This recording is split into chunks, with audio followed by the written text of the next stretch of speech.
Boa noite a todos e todas, sejam bem-vindos, bem-vindas. Estamos iniciando mais uma live nesta quarta-feira, 24 de junho, né? Temos a alegria aqui de receber essa grande convidada, a Monja Kokai, que está aqui conosco já na sala virtual. Nós já vamos, então, iniciar, né, a nossa conversa com a nossa grande convidada, agradecendo, Monja, por teres aceito o nosso convite e dando as boas-vindas a todos e todas que estão ansiosos, né, aguardando o nosso diálogo dessa noite.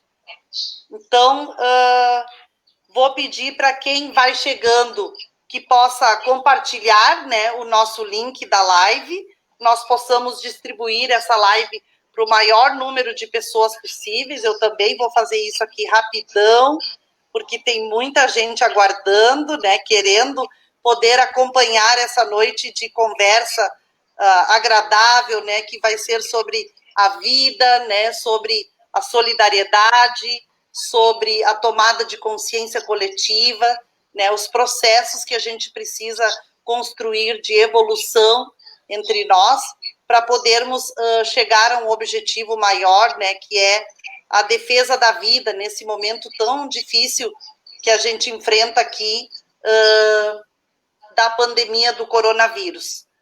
Eu quero, então, rapidamente, antes de passar a palavra para a Monja Kokai, quero falar um pouquinho sobre ela, para que todos vocês que estão aqui nos acompanhando, vocês saibam, né? Então, a Monja Kokai Eker, ela é monja zen budista, ordenada em 2009 por Monja Koen e transmitida por ela em 2017. Sua mestra a acompanhou ao Japão em julho de 2019 para formalizar a conclusão de seu treinamento e estudos, Zuishi, que a habilita a representar a ordem Soto Zen do Japão como professora sensei.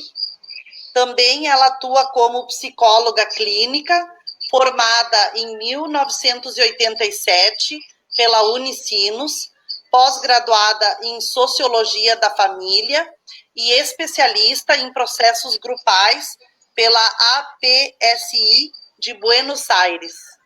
Então, eu quero dar as boas-vindas a ti, Monja, te agradecendo muito por teres aceito o nosso convite.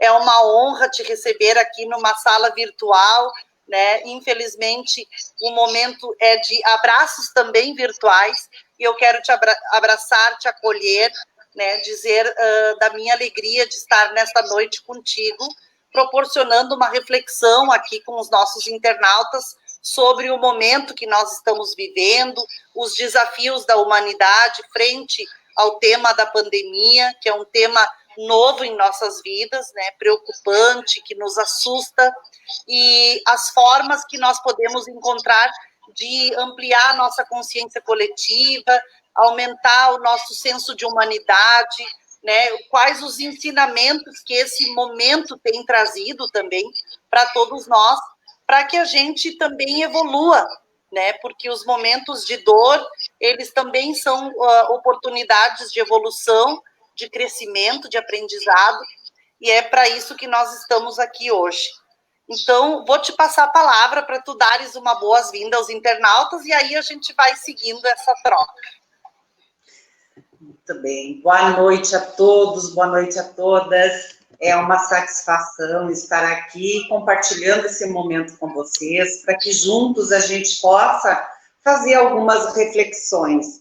Como a Ana falou, é um momento bastante desafiador para toda a humanidade, mas vamos nos focar no Brasil especialmente, e realmente nesses momentos difíceis, é uma oportunidade para ampliação de consciência, largar nossos corações, para sermos solidários, um apoiar o outro, para que coletivamente a gente possa construir, apontar e construir caminhos. Mas também é um momento de risco, onde cada um como ser humano insuficiente, muitas vezes, faz com que o medo aumente as nossas tendências mais egóicas e mais egoístas.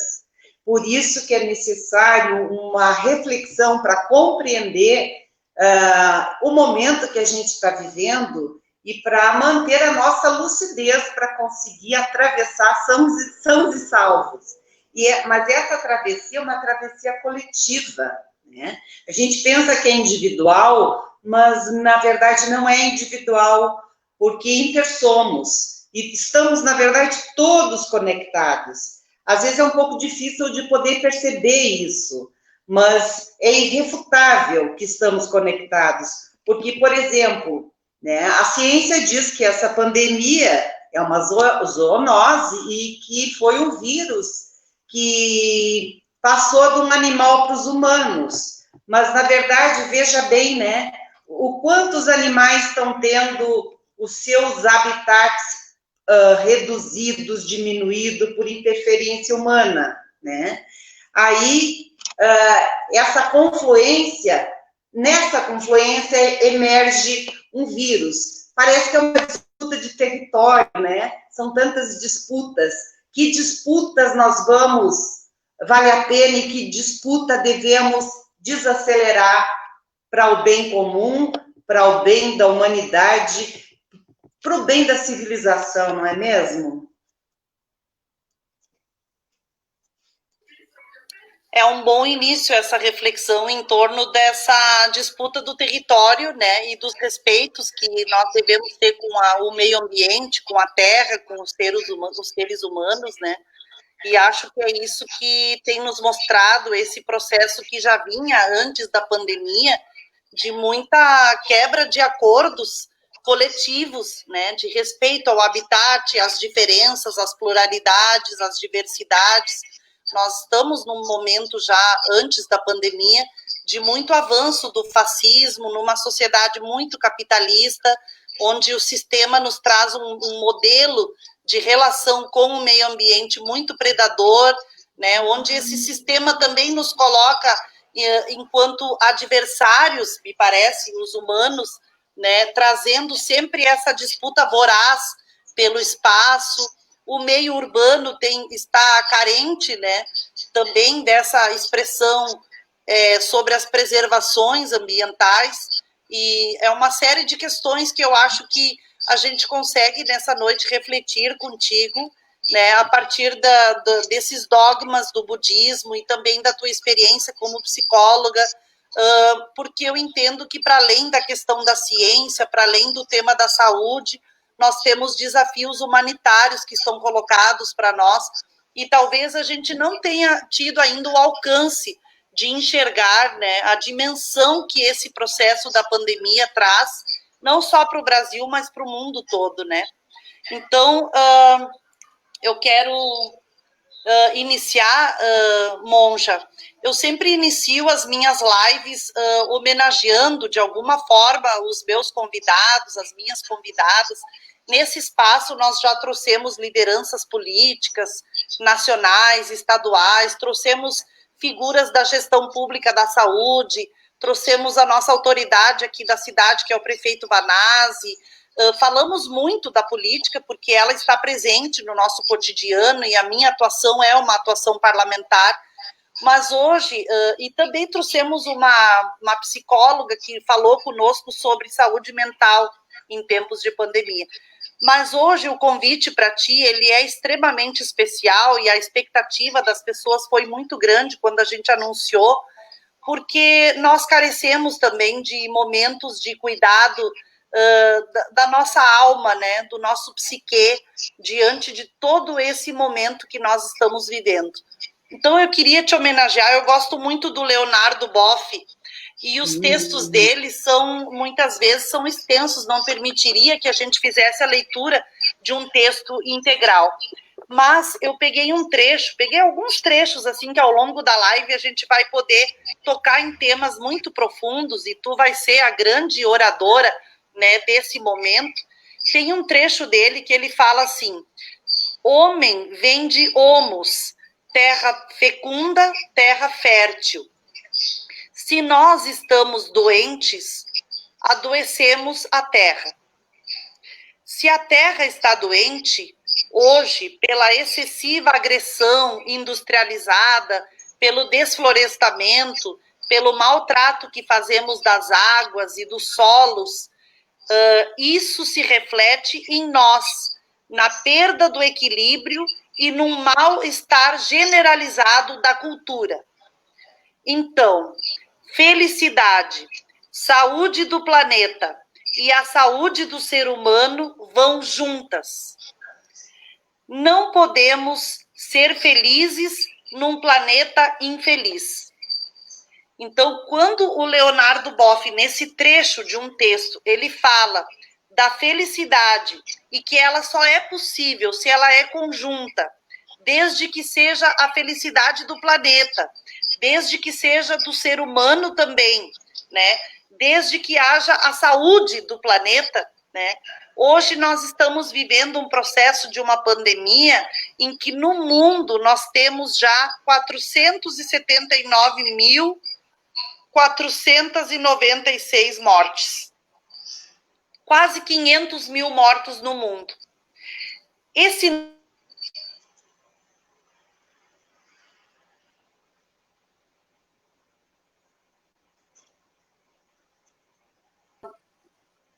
perda, né?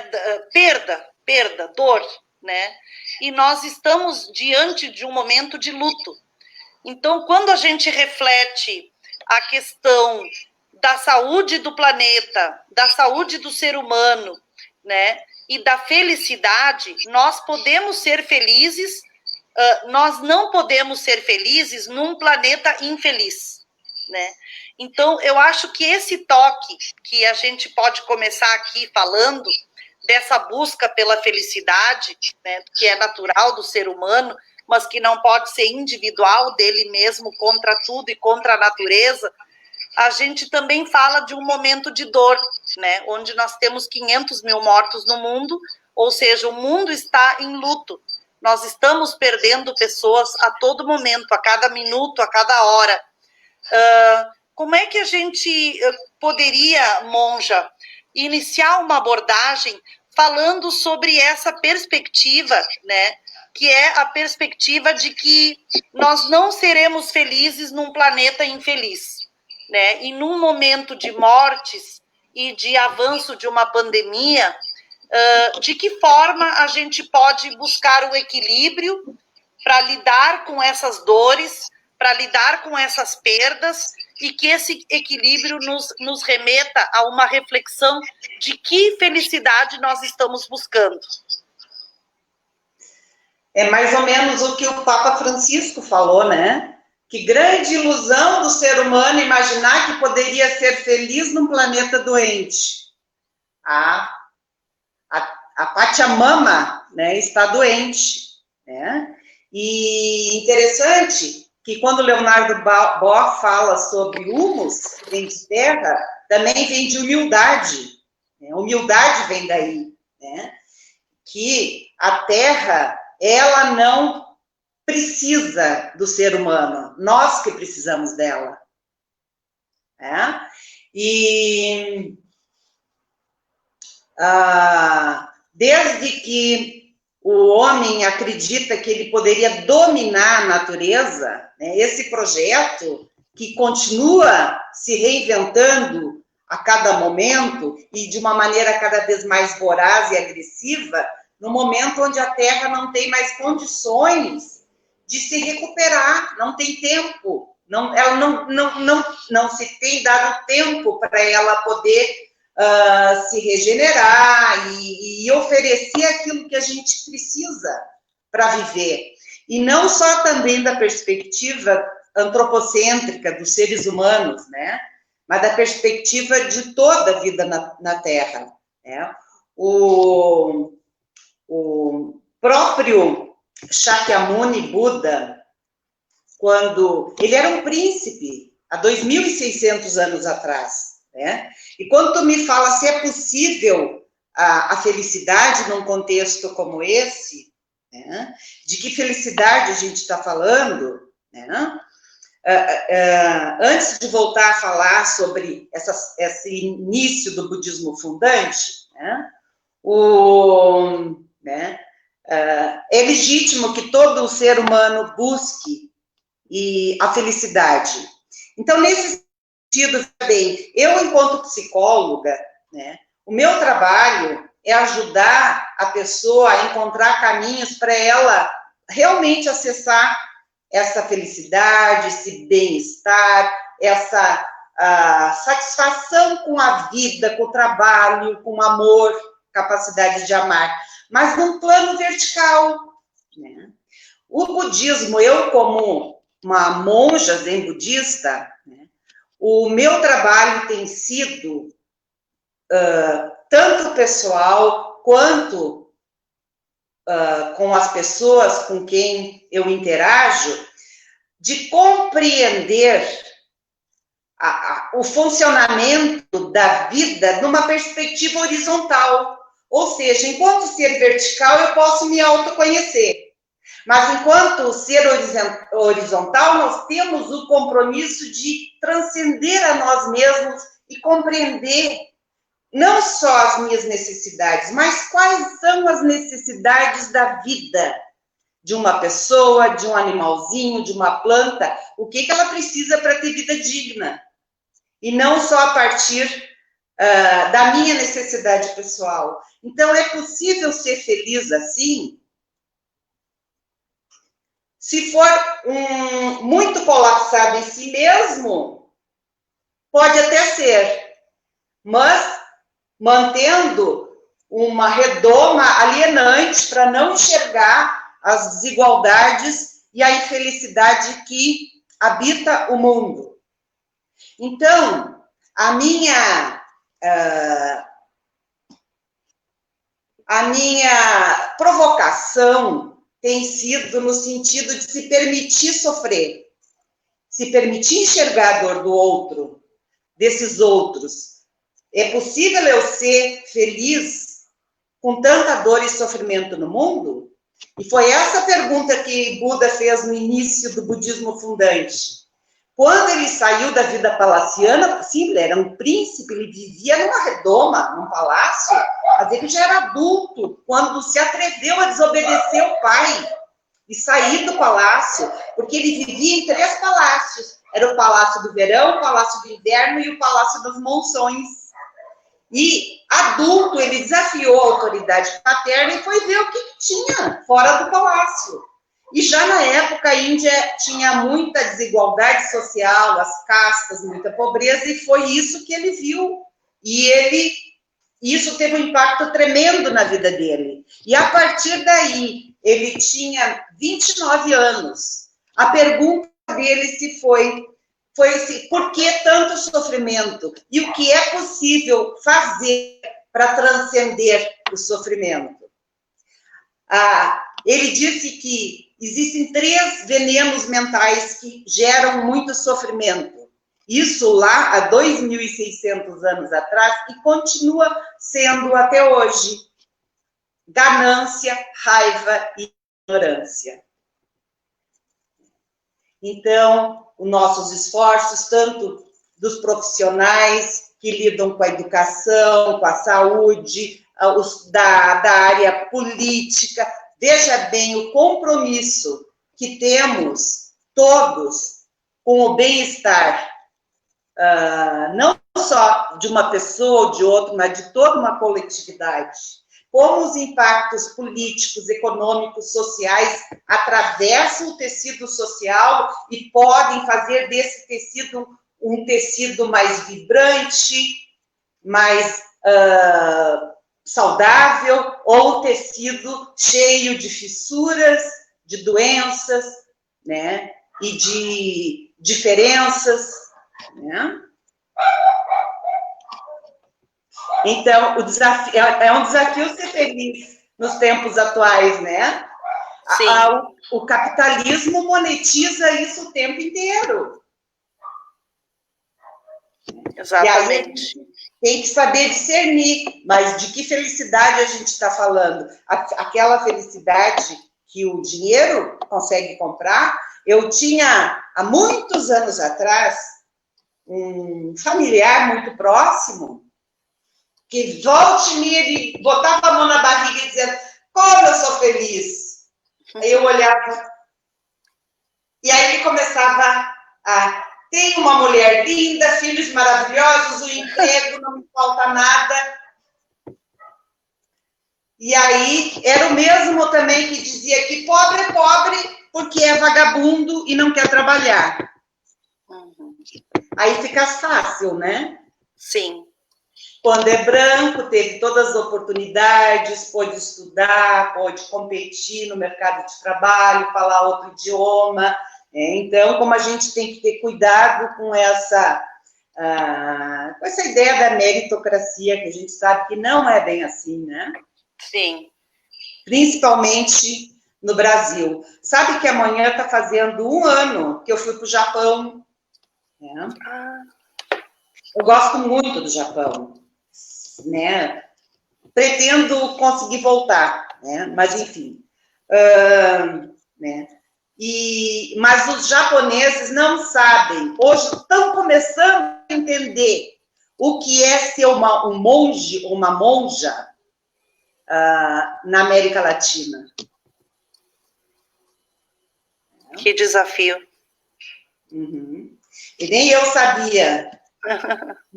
Fui aprendendo com meus pares de todas as outras religiões, porque isso é uma coisa muito linda que tem acontecido na minha vida, de poder interagir com outros religiosos, né?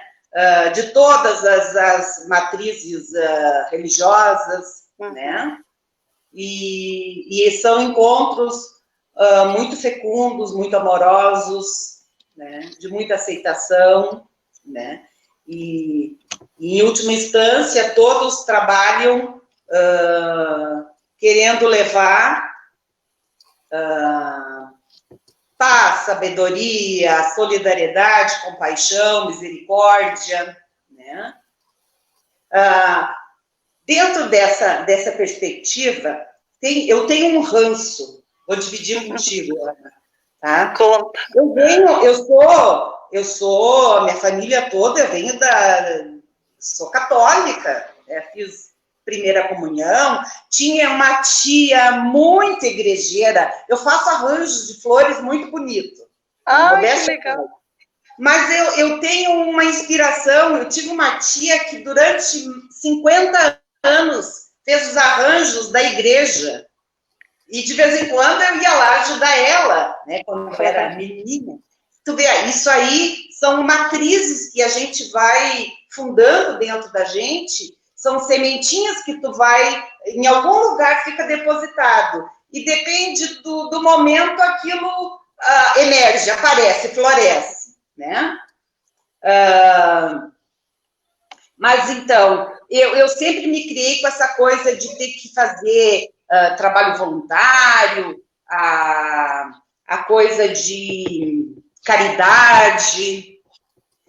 E aí eu penso que nesse meu lugar de religiosa, uma coisa não exclui a outra. Continue fazendo caridade, mas a maior caridade que se pode fazer é despertar a cidadania no sentido assim, político das pessoas, delas entender o que se passa politicamente, porque tudo passa por investimento público. Não, o povo não precisa de caridade, o povo precisa de oportunidade, política pública. Exato. Né? E é bem nesse momento, né, Monja, que a gente vive um retrocesso do ponto de vista das políticas públicas, e nós fomos pegos nessa pandemia completamente desassistidos, digamos assim, né, porque a própria emenda constitucional que congelou os investimentos na área da saúde, da assistência e da educação por 20 anos, ela foi a antessala da pandemia no Brasil, né? Então, o discurso também do neoliberalismo, que parece que ficou muito forte no último período, na ponta da língua de muita gente, né? Estado mínimo, o contrário do que é preciso nessa hora para a gente poder enfrentar, né? Que seria o fortalecimento do papel do Estado. E hoje a gente olha assim a impressão que nós temos, principalmente nós assim da esquerda, quando a gente olha para os rumos do país, né, onde há uma desassistência total do ponto de vista da pandemia, há uma negação, né, desse processo, e é um projeto, infelizmente, não é uma ignorância, é um projeto proposital, né, genocida, de não dar oportunidade de vida aos mais pobres. Isso já vem quando tu tira o pobre do orçamento, quando tu reduz o Bolsa Família, e aí chega uma pandemia, uma família que não tem Bolsa Família, que vivia de uma faxina, que vivia da coleta de um resíduo reciclável, ela está hoje completamente sem oportunidade, né? Então, a gente olha assim no espectro federal e se sente assim completamente desamparado, né? Sem política pública, com essa negação, com esse enfrentamento também à democracia e às liberdades, um momento onde a gente deveria estar assim praticando esse isolamento, que não é uma coisa natural para nós todos que somos seres sociáveis. Praticar o isolamento é uma mudança de cultura muito grande. E depois eu quero falar um pouquinho mais sobre isso contigo, sobre essa questão cultural, porque nós agora estamos na bandeira vermelha aqui em São Leopoldo, e a gente percebe que essa mudança de cultura da prática do isolamento ainda é muito difícil por várias razões, muitas vezes até pela própria ignorância, como tu falaste, que é um dos males ali, né, que o Buda apontava, mas outras vezes também pela necessidade de sobrevivência, que as pessoas saem em busca do alimento, daquilo que sem ele não há vida, né? Então é muito triste o momento que a gente vive.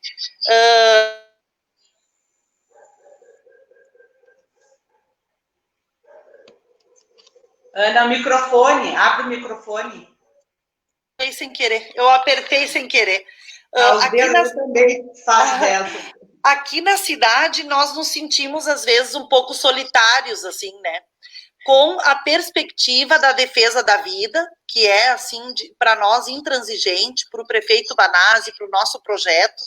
Claro que causando muitas adversidades para o setor econômico, porque é um setor que, paralelo a tudo isso, é afetado, não tem como não ser afetado. Mas a gente tem uma esperança de que, se houver vida, pode haver recuperação da economia. Mas se não houver vida, a gente não vai nem discutir felicidade, né? Porque não tem nenhuma perspectiva real, né? Então, eu te pergunto assim também, muitas pessoas aqui estão dizendo do quanto está sendo importante esse momento contigo, porque é um acalento, né? Algumas aqui comentaram que a felicidade, ela está no nosso interior, enfim. Esse sentimento de solidariedade, ele cresce no momento em que a gente não tem uma política pública. Eu vi as comunidades aqui de periferia se organizando, e eu tenho visto que quem tem um pouco está dando para quem não tem nada, sabe? Eu não sei se eu vejo os grandes se movimentando, porque os grandes ainda continuam naquela linha da exploração. Eles querem que o funcionário vá trabalhar, eles querem que a fábrica não feche, eles querem que nada pare, porque eles não querem perder, não querem deixar de lucrar. A velha dualidade brasileira, Casa Grande e Senzala, né? Isso. Essa é a lógica. Mas os pequenos, né, a classe trabalhadora, o assalariado, o cobrador, o motorista, a faxineira, o professor, eles têm feito do pouco que eles têm uma oportunidade de atender quem não tem nada. Então, eu vejo que a solidariedade, ela tomou uma dimensão da ausência da política pública, né? Que ela não é o assistencialismo que nós sempre criticamos, aquela questão assim de tornar a pessoa dependente para fazer dela não sujeita, né? E sempre dependente, não é disso que a gente está falando, mas é uma questão de sobrevivência mesmo, né? Eu não sei como tu tens acompanhado isso, assim, esse tema da solidariedade, essa talvez uma pequena evolução, assim, no sentido da gente pensar mais coletivo, sabe? Talvez eu não estou totalmente afetado, talvez eu não tenha nenhum familiar contaminado, talvez eu esteja com meu emprego garantido, mas eu sei que ali do lado, no meu vizinho, ali na esquina, alguém está com um familiar hospitalizado, alguém está sem alimento, eu vou estender uma sacola econômica. Então, isso, tu pensas assim, que isso pode ser um gatilho, um pequeno comportamento, uma mudança para a gente olhar o todo como um problema coletivo e não mais no individual? Com certeza que é no plano coletivo, né?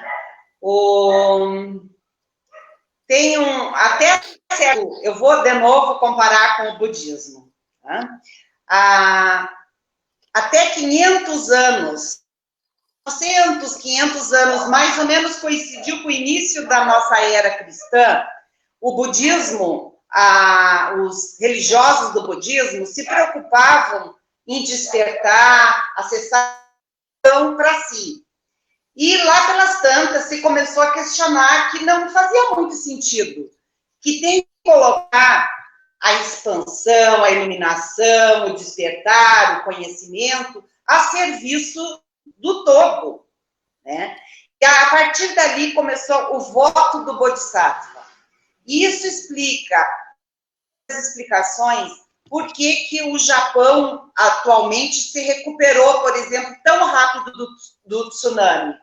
Lá a lógica de pensar é diferente da lógica ocidental. O que importa é o que o coletivo precisa. E eu me adapto.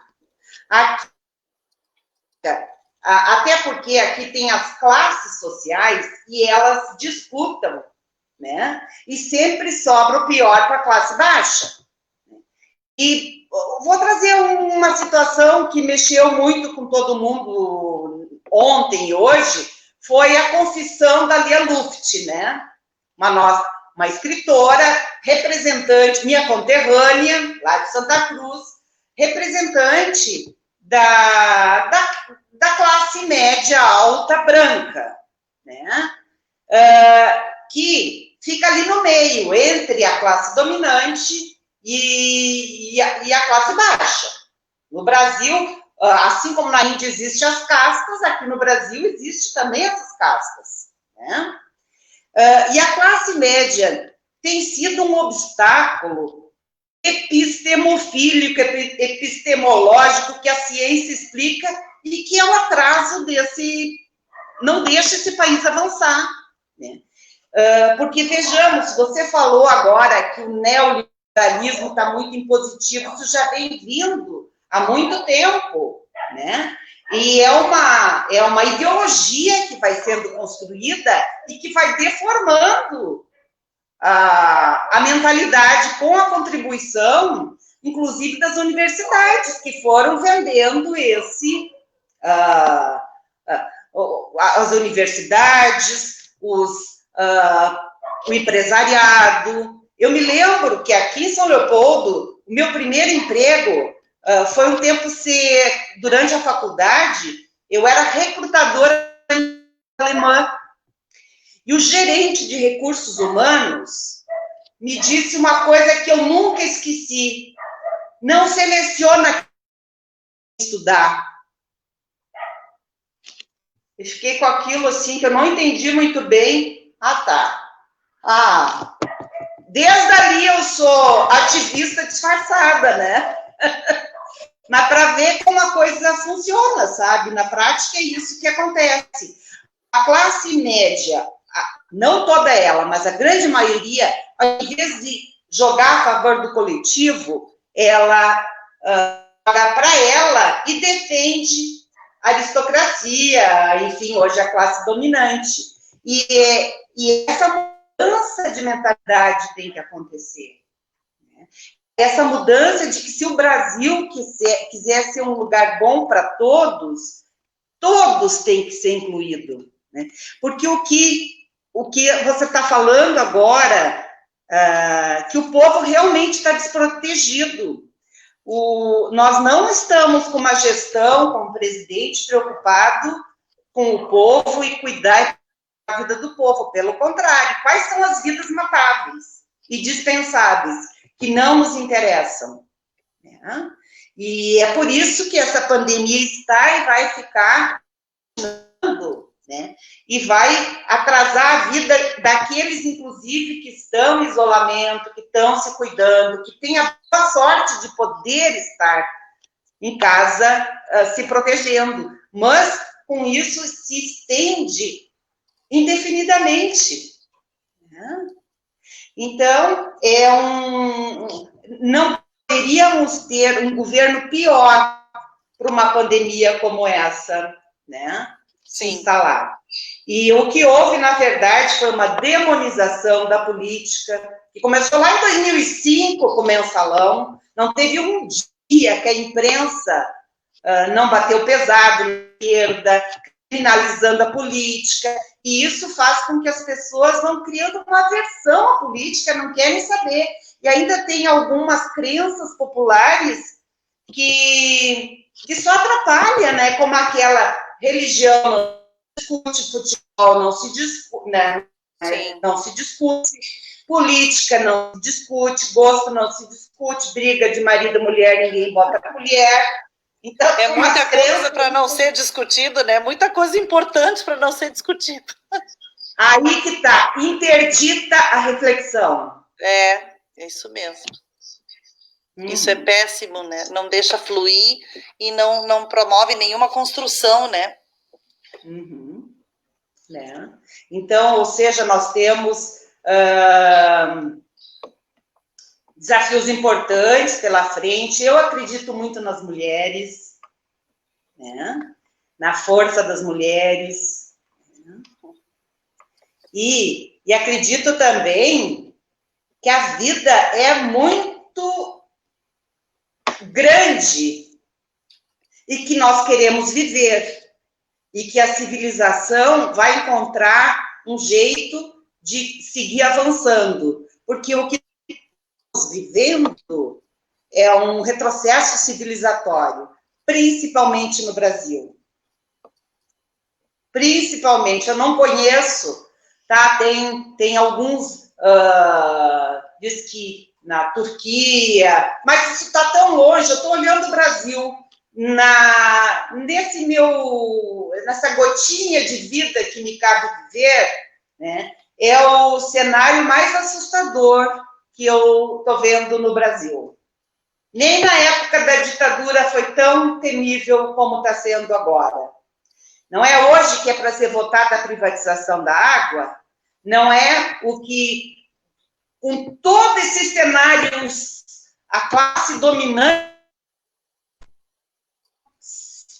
não deixa o coração tocado, né?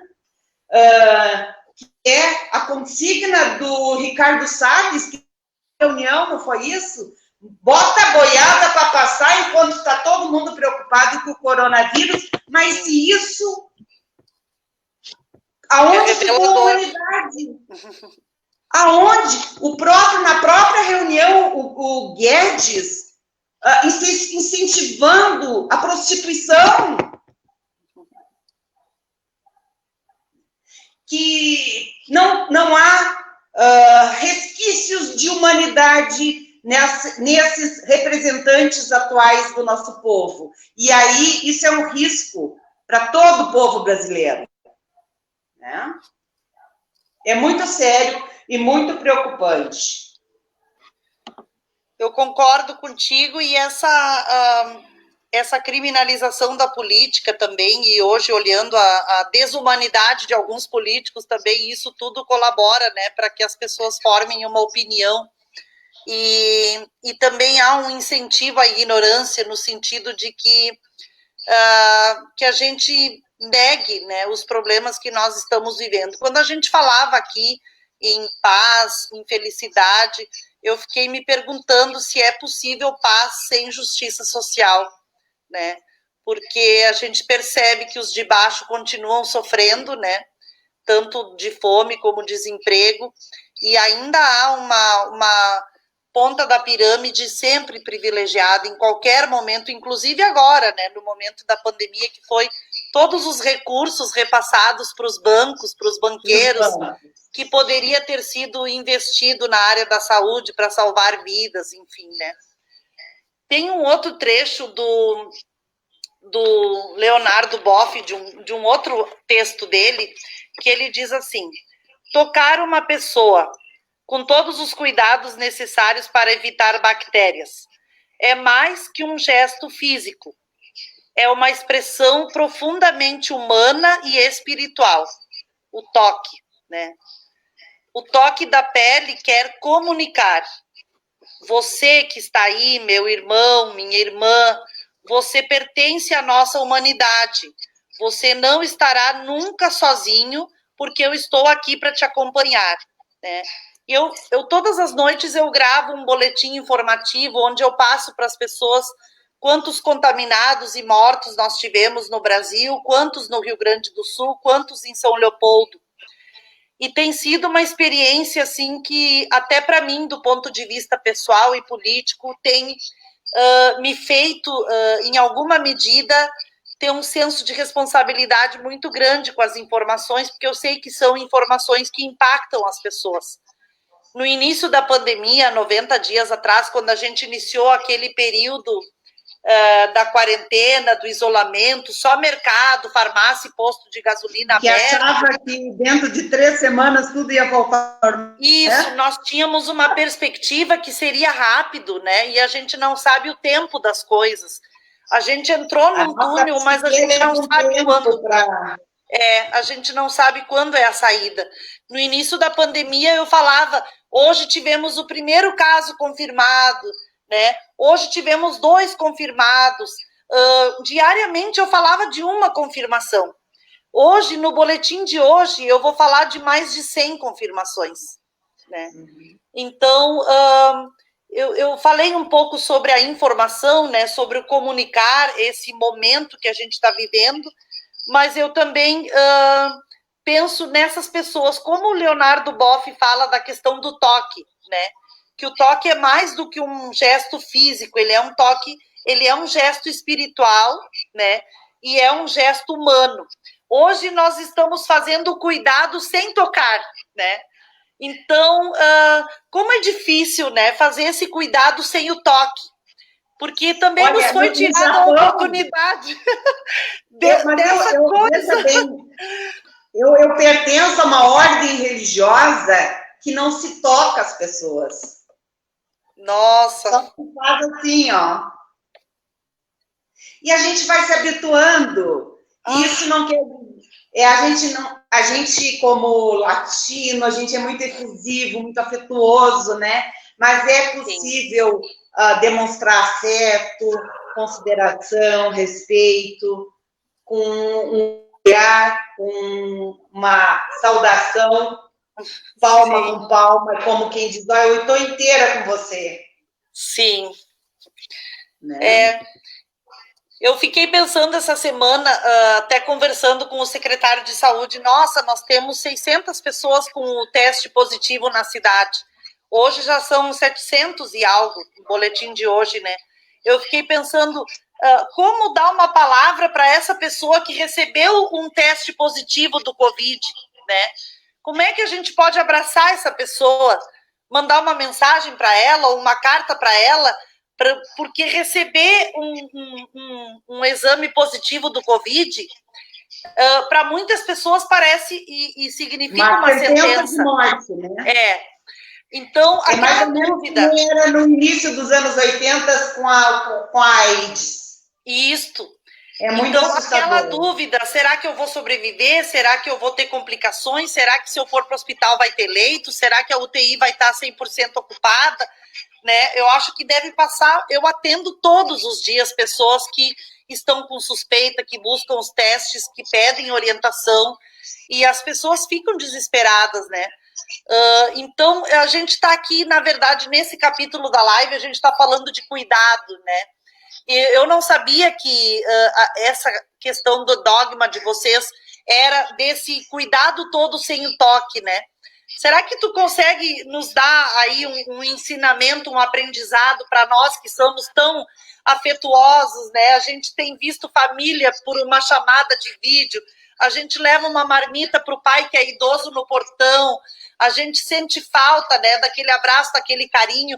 Fala um pouquinho para a gente como é que a gente pode aprender a se sentir amado e amar, cuidar e ser cuidado sem o toque.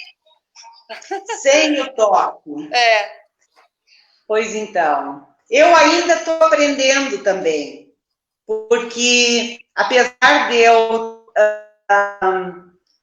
saber dessa orientação, dessa ordem religiosa, ninguém impõe, olha, não pode abraçar, né? Não pode receber abraço. Jamais um monge, uma monja vai recusar um abraço. O que eu tenho me policiado é para eu não sair abraçando todo mundo, né? Mas essa coisa de estar aberto para receber, né? E que é cultural, né? Não quer dizer que se você não abraça, não beija, você não gosta da pessoa, não tem afeto, não tem respeito e não tem consideração. Porque, às vezes, o extremo também pode acontecer de que é um povo que se toca muito, às vezes se toca até de maneira própria, né? E, às vezes, usa até o toque para seduzir no sentido de querer ser amado, querer ser popular, né? E que a gente pode ter, que tem tantas maneiras de manifestação, de afeto, de cuidado, de atenção. Um deles é o toque, né?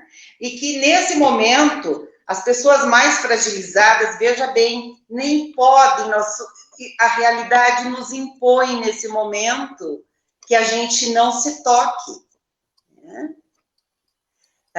Veja bem que contraditório, né?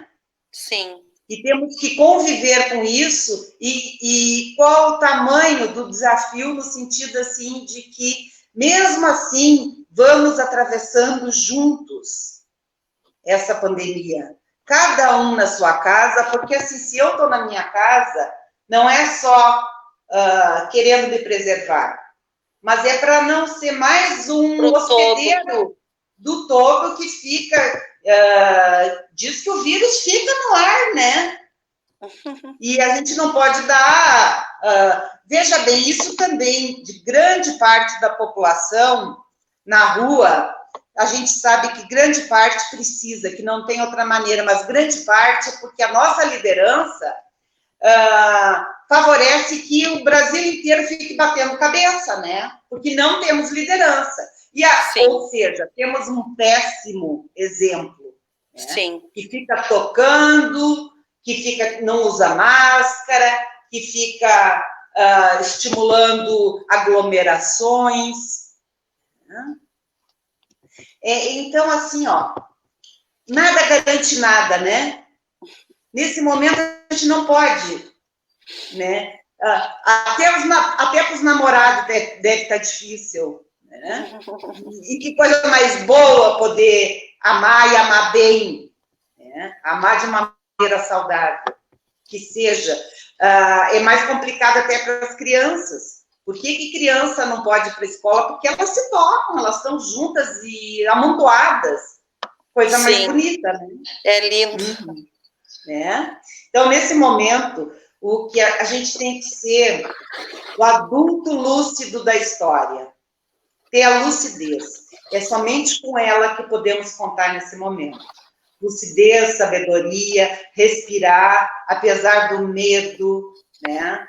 Ir atravessando, todos juntos. E um dando apoio e força para o outro, no sentido nem às vezes só de um olhar. Vamos seguindo. Sim.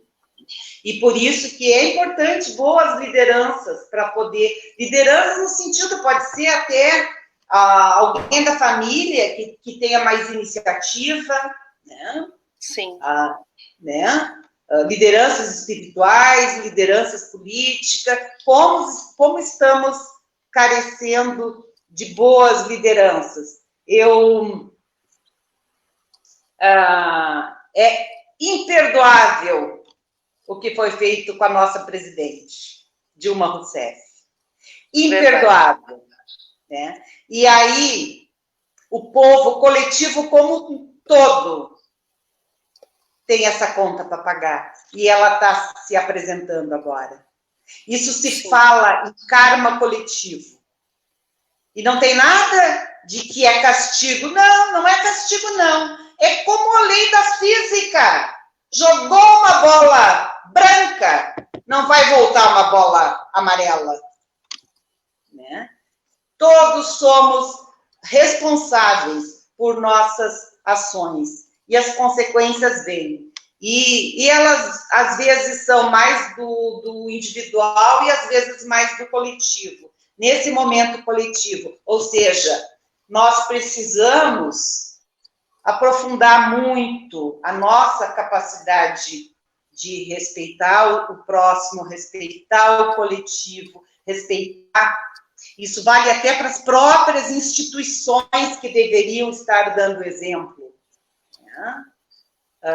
Respeitar a lei, a nossa Constituição de 88 tem sido aviltada escandalosamente, ou seja, coletivamente, o nosso país está sofrendo as consequências.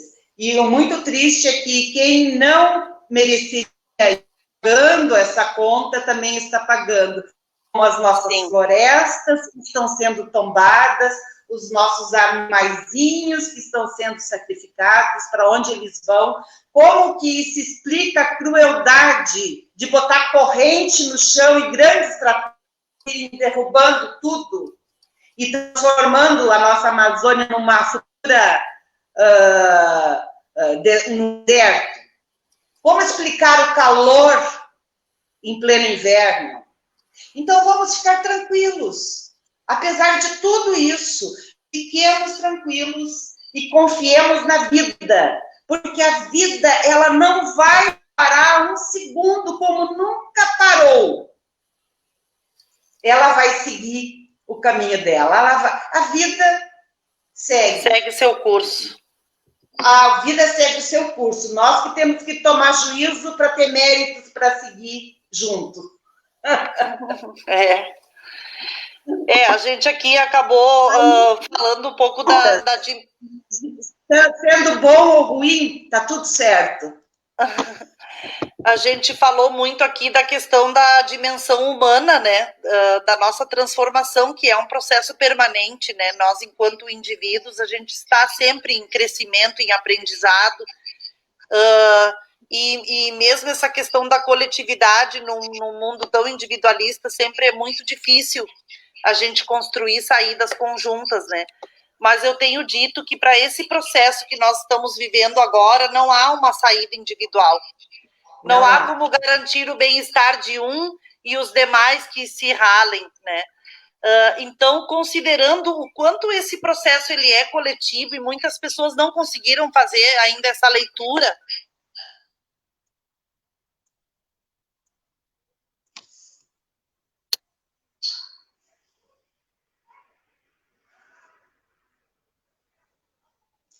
Ana, teu microfone. Nós vivemos ali aquele primeiro período, né, em que nós nos retiramos das ruas, a paralisação das escolas, surtiu muito efeito. Depois começou a surgir, evidentemente, toda a pressão, né? Há uma política de flexibilização, porque, como o próprio prefeito fala, é uma questão que precisa ser controlada, né? A gente não consegue impor um fechamento abrupto, né, da noite para o dia, mas há que haver um controle. Então, aqui na cidade, nós temos feito isso, trabalhado no nível da testagem, no controle dos surtos, acompanhando para e passo, né, investindo, trabalhando, reforçando a política de assistência social, garantindo alimento para as comunidades, e estamos indo. Mas chegamos num momento de flexibilização, e esse momento ele era composto de várias regras. Era um momento composto assim por protocolos, que são protocolos coletivos, de higiene, o proprietário do comércio, né, como é que ele deve fazer com os seus clientes, o proprietário da pet shop, o salão de beleza, sempre havendo um cuidado, né, com todo havendo... Tá me ouvindo, Monja? Sim? Tá. Sempre havendo todo um cuidado, então, ali que garantisse, né? Mas nós fazemos parte de uma região, né? E a nossa região agora, pelo aumento do número de casos e pelo número de leitos que a gente dispõe aqui, nós acabamos nos tornando bandeira vermelha. Então, nos últimos dias, foi, assim, um pouco assustador. A gente percebe, assim, a reação das pessoas com relação a esse controle que às vezes fecha e às vezes abre. Sempre alguém é o culpado, né? Então, o poder público é o culpado, a culpa é do prefeito. Alguns dizem, assim, que isso não é tanto assim como está sendo dito. É muito difícil, e eu fico pensando, o poder público tem uma responsabilidade enorme, né, porque gerencia toda uma cidade, o poder legislativo tem outra responsabilidade, porque fiscaliza para saber se tudo está andando como deve ser, e é esse o papel que eu tenho cumprido dentro do projeto, mas a sociedade também tem uma responsabilidade, né.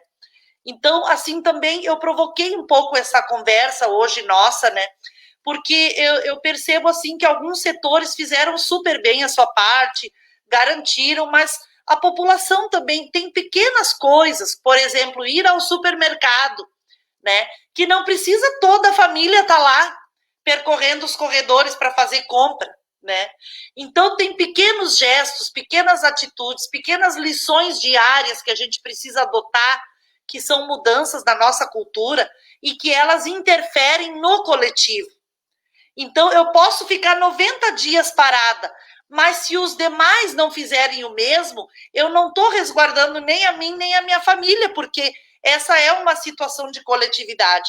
Então, eu queria que tu pudesse agora, assim, a gente já está quase encerrando o nosso papo, embora dá vontade de ficar conversando contigo por mais de 1 hora, mas eu queria que tu falasse um pouquinho sobre essa tomada de consciência coletiva, sabe? Sobre esse aspecto, assim, da nossa responsabilidade. O que nós podemos adotar, né, como aprendizado? O que é pedagógico para que a população consiga também fazer a sua parte, que a gente consiga superar o momento que a gente está vivendo, nessa linha que tu estava falando de que é de mãos dadas, né? Que é devagar, que é todo mundo junto.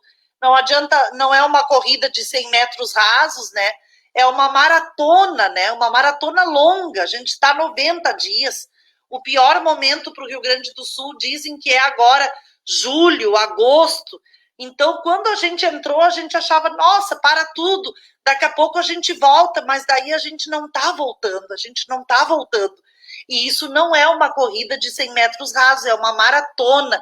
E claro que uma maratona, tu tem que respirar melhor, tu tem que ter um físico preparado, tu tem que ter paciência, tu tem que ir sempre num contínuo, né? E pegando fôlego, porque tem horas que a coisa se abate mais, que a gente cansa, se entristece, dói, e tem outras horas que a gente se anima, respira, acredita, a esperança toma conta e a gente continua, né? Eu queria que tu pudesse dialogar, assim, com a população, né, e até comigo mesmo, assim, como ser humano, essa questão do nosso aprendizado, né, de quais as atitudes que a gente pode adotar, da consciência que a gente precisa criar, né, porque não vai adiantar ter um pensamento, assim, individual de culpar o outro. Sempre é mais fácil dizer que o outro é o culpado, né? Mas eu não olho para mim e eu também não verifico se eu estou fazendo toda a minha parte, né? E se eu faço a minha parte, será que eu estou ajudando que outro faça a sua? Essa formação permanente, né? Queria que tu pudesse, assim, refletir um pouquinho sobre isso com a gente. Meu microfone está aberto? Está me ouvindo? Sim, sim. Tá. Então, esse é um processo, né? Eu acho que existem diversas questões que explicam por que no Brasil está sendo tão difícil, por que as pessoas, grande parte da população está cooperando muito pouco. Essa população que não está cooperando, grande parte dela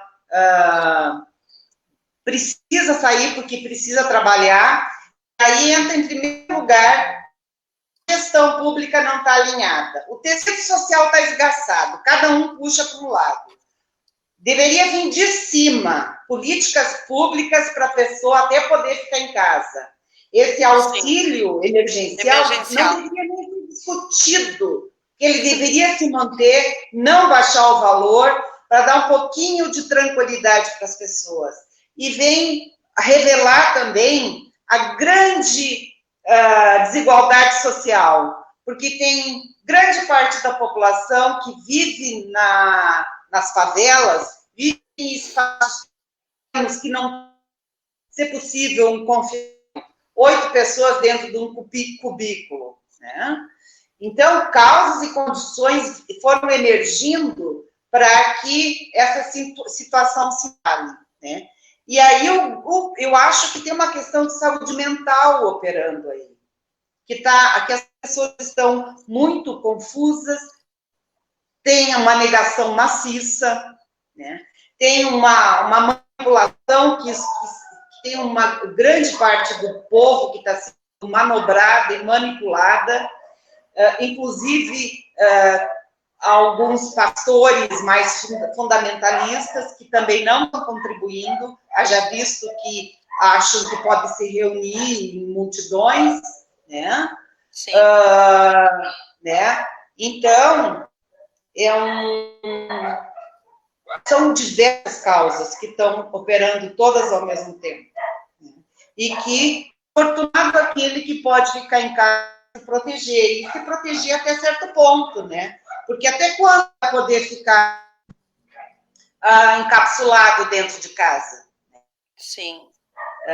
Até como vai ficar a saúde emocional, a saúde física, não consegue ir no dentista, porque no dentista também é o local de muito contágio, né?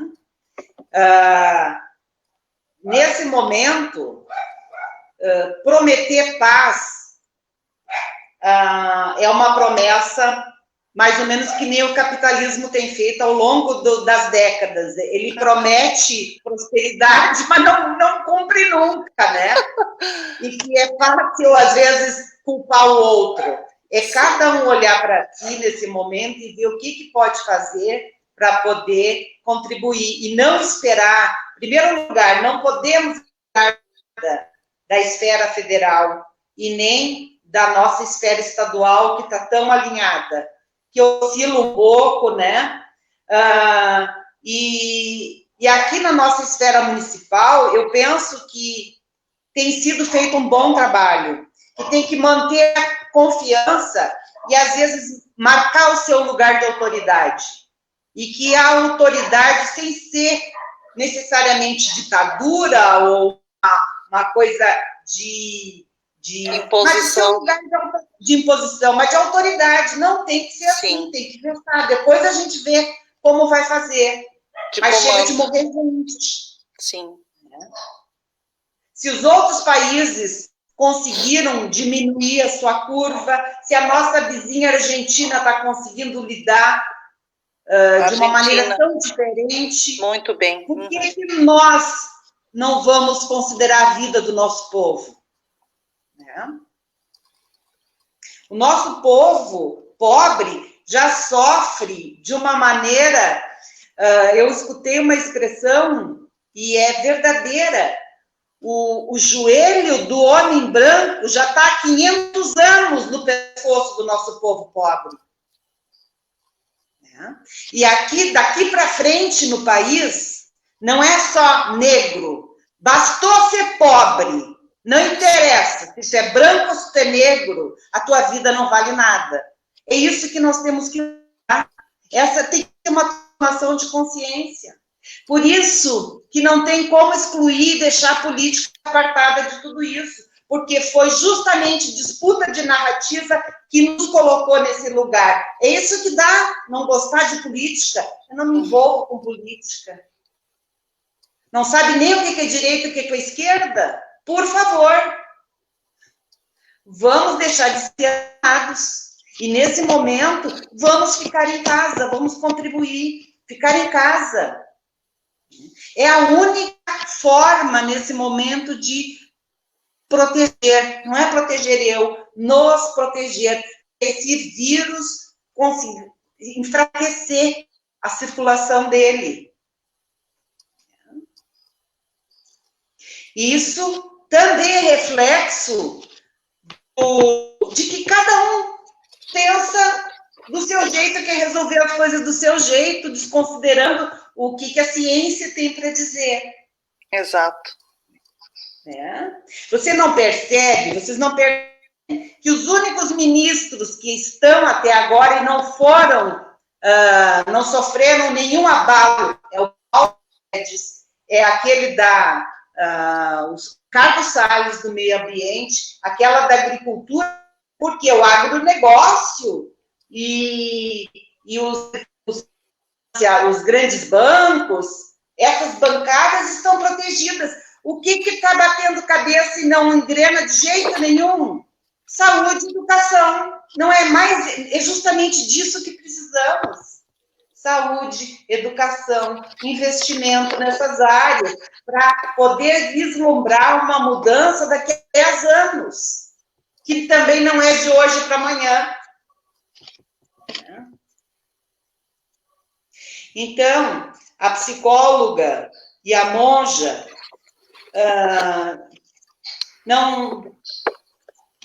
o que urge nesse momento é entender o cenário econômico e político de onde vivemos. Tudo comer é um ato político. Respirar é um ato político. Veja bem, olha a tragédia dessa doença, quando as pessoas não conseguem respirar. E como o Frei Beto, foi o Frei Beto, o ar no Brasil está irrespirável. Vamos ventilar nossas mentes. E confiar na vida, sim, confiar na vida. Só que quando a gente pensa em vida, a gente só pensa em nós, os humanos. Queremos viver, mas todos querem viver. Todos precisam de ar, né? Todos precisam do sol. E o budismo diz que a maior ilusão, não se usa a palavra ilusão, se usa a palavra delusão, mas explicar isso é outra história, do ser humano é ele acreditar que ele é único e separado. E que ele está tão identificado com o ego dele, com a personalidade dele, que a mente dele tem dificuldade para alcançar, e é para isso que a gente precisa praticar, insistir, estudar, fazer meditação, para viver a compreensão, que não é só racional, viver com o coração, mente, coração, de que somos a vida da Terra. Que todos somos feitos dos mesmos elementos. A gente acha, assim como uma onda, acredita que ela é onda, eu sou a onda fulaninha tal, tal, tal. Não, ela não é onda nem água. Você é a Ana, eu sou a Cocai. Nós somos humanos. Intersomos. E a gente, por acreditar que eu sou única, eu sou especial. Eu gosto, então não gosto. Então, eu vou fazer do muros, né? E quanto mais ego, pior é. Quanto mais ego, pior fica, né? Quanto mais ego, pior fica. Né? Se livrar um pouquinho do ego ajuda bastante. Ajuda. É aí que entra o humus de humanidade. Porque a gente vai voltar tudo a humus de novo. Eu vi muitos comentários aqui de várias pessoas agradecendo esse momento a nós, né? Na verdade, esse momento é coletivo, né? É uma oportunidade que a gente construiu. Ou seja, como pequenas coisas que a gente constrói, elas podem ter um efeito, podem ser um momento tão importante para a vida da gente, né? Eu, por exemplo, vou levar para a minha vida toda essa conversa assim contigo, no meio de uma pandemia, no ano de 2020, né? A gente falando sobre humanidade, sobre consciência, sobre o quanto o capitalismo tem destruído vidas, né? E como é que a gente supera isso, falando de política, que é o que eu mais falo no meu dia a dia, e hoje tu fizeste a fala que eu acabo sempre fazendo. Foi muito interessante, né, que tu trouxeste os elementos da política e tu apresentaste para as pessoas que nós todos comemos e bebemos isso, né? Quanto mais a gente odeia e fica apolítico, ou seja, afastado, apartado, pior é, porque alguém está decidindo por nós e a gente acaba, nós todos no coletivo, respondendo, né? Então, eu vou levar para a minha vida esse momento contigo. Quero te agradecer muito, né, pela oportunidade de aprendizado. Quero fazer outras rodas assim contigo, com mais mulheres, né? Porque eu vi que surtiu um efeito muito bacana aqui para os nossos internautas. E tem um último trechinho aqui do Leonardo Boff, que eu acho que a gente poderia encerrar nossa live com esse trecho, que ele fala assim: eu acho que o sentido da vida é viver com toda simplicidade, respeitando a lógica da vida. A vida tem seus momentos de sombra, seus momentos de luz, mas não sempre chances, mas são sempre chances de crescer e fazer a vida irradiar, né? Ele fala que até os momentos de sombra são oportunidades. Nós não vivemos para morrer, né? Então, com certeza, né, Monja, a gente não vive com essa perspectiva. A nossa perspectiva de vida é viver, né? Se o nosso projeto de vida é viver, o que a gente pode fazer nesse momento em que a vida está ameaçada, né? É a gente praticar esse cuidado, né? É a gente vida ter está essa... ameaçada para cada... Aí a pergunta, você está preparado para morrer? Pois é. Acho que ninguém está preparado e ninguém quer isso, né? Mas será que no dia a dia a gente tem semeado aquilo que vai nos permitir continuarmos vivos e termos os outros vivos? Não é só para mim, né? Não é da minha vida que eu estou falando, é daquele irmão que a gente comentou, aquela irmã hospitalizada, aquele toque, aquela pessoa que precisa, né? Eu tenho consciência que eu preciso fazer por ela também, para que ela se recupere, né? Então, eu acho que hoje foi uma grande lição, né? Eu quero te agradecer, porque eu não... Na verdade, eu nunca estudei sobre o budismo, mas eu tenho várias pessoas amigas e tu também como uma referência, né? E sempre, com certeza, na tua fala aqui, um pouco era psicóloga, um pouco era budista, um pouco era uma liderança política, uma liderança religiosa. E a cidadã, né? Então, a minha gratidão a ti, né, por dares para nós essa oportunidade. Minha gratidão a todos que acompanharam. A gente costuma fazer as nossas lives assim, duram 40, 45 minutos. E assim, contigo a coisa já foi bem maior e eu acho que... Quando tu finalizar, eu vou encerrar com uma música, com um Nossa! Então, da minha parte, eu só quero fazer esse gesto que eu aprendi hoje contigo, sem te tocar, te agradecer muito pela existência e pelo momento. Pode tocar.